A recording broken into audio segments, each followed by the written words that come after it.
টাঙ্গাইলের বাসাইলের নদখোলা এলাকা স্থানীয়রা বলছেন এখানে সরকারি নিষেধাজ্ঞা উপেক্ষা করে মাসের পর মাস চলছে অবৈধভাবে বালু উত্তোলন।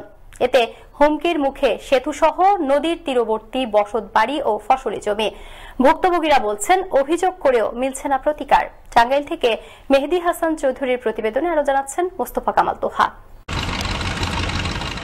টাঙ্গাইলের বাসাইলের কোথাও প্রধান সড়ক, আবার কোথাও ব্রিজ কিংবা ফসলের জমি, এমনকি ঝিনাই নদীর সেতু ও বসতবাড়ির পাশে এভাবেই ড্রেজার মেশিন বসিয়ে উত্তোলন করা হচ্ছে বালু।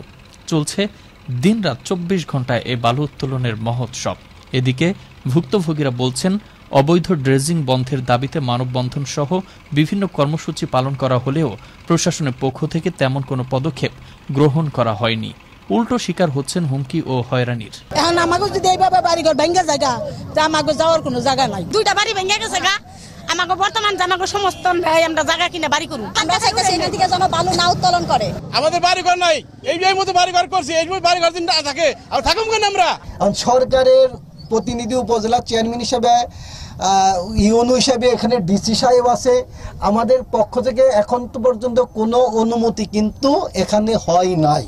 অপরদিকে সরকারি নিষেধাজ্ঞা উপেক্ষা করে বালু উত্তোলনের বিষয়টি আমলে নিয়ে স্থানীয় প্রশাসনের সহযোগিতায় তা বন্ধে কাজ করছেন বলে জানান পানি উন্নয়ন বোর্ডের এই নির্বাহী কর্মকর্তা। তো আমরা অতি শীঘ্রই উপজেলা প্রশাসন, বাসাইল এবং সংশ্লিষ্ট থানার কর্মকর্তা সহ মোবাইল কোর্ট পরিচালনার মাধ্যমে যথাযথ ব্যবস্থা গ্রহণ করব।